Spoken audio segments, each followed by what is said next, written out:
So now, especially for our initial setup, we want to leak test all of our fittings. So I have some soap bubble spray that we're going to use just to check all of our fittings. So we want to check back here at the tank connections, really any place there's a thread connection, and all of our hose connections, all the way up to our torch handle. Beyond that, it's not quite as critical up through here, but especially torch handle all the way back, all the way down to our tank.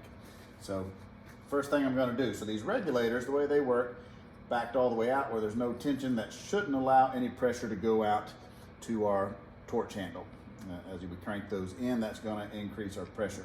So we're going to have those backed out to start, to where once we open our tanks, we should just have pressure from our tank up to our regulator. And so we'll do that first so that we can leak check those. I'm going to start with the oxygen. So the first thing we obviously want to do is listen to make sure that we don't have any leaks. All right, so I was going to leave that part of the video out, but it's actually a good training opportunity, learning opportunity. So when I went to open this tank, the gauge did not move. So let's talk about our gauges for a second. So on each regulator, we have two gauges. The left-hand gauge shows the pressure that is going out to our burner assembly.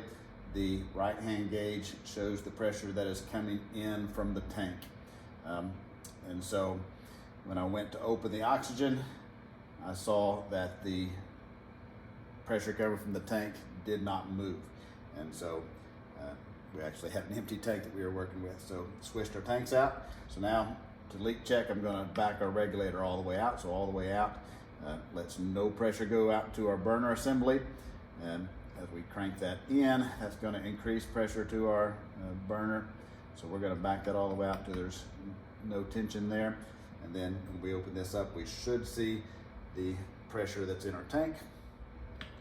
Well, that's a little better.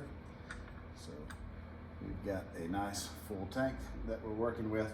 And so I'm going to go ahead and leak check the fittings. We'll get a better view of that. So I'm going to use my Pro Bubble spray bubbles to maybe spray some soapy bubbles around all of our fittings, even our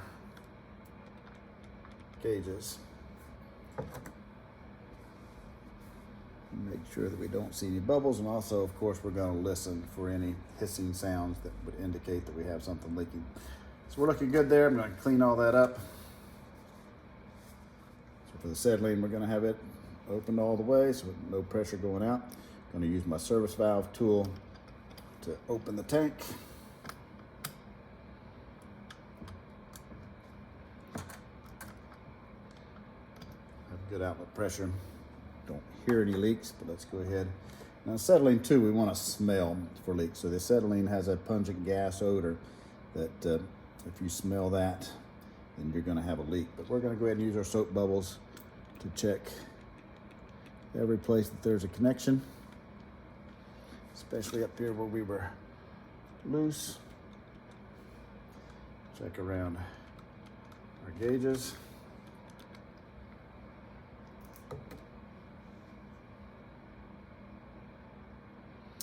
I think we're in good shape there.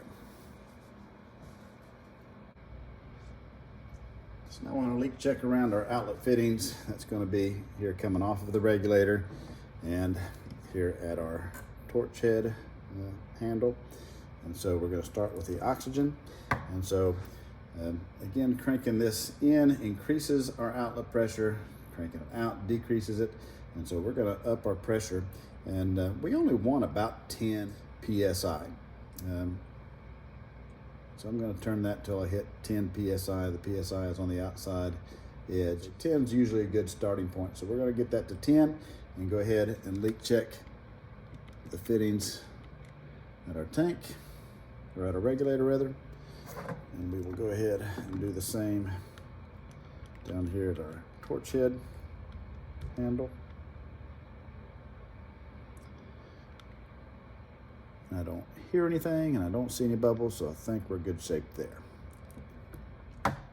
So now we're going to do the same thing to test our fittings on the acetylene. So on the acetylene, again, cranking it in just like the oxygen. Clockwise will increase our pressure, counterclockwise decreases. And on the acetylene, we only want about 5 psi. That gauge just seems to be a little bit sticky. So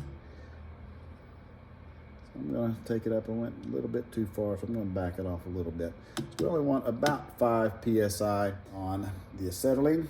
And then we're going to smell for leaks and listen for leaks. And then we're going to put some soap bubbles around the fittings at the regulator. Same thing down here at our handle. And we appear to be in good shape there.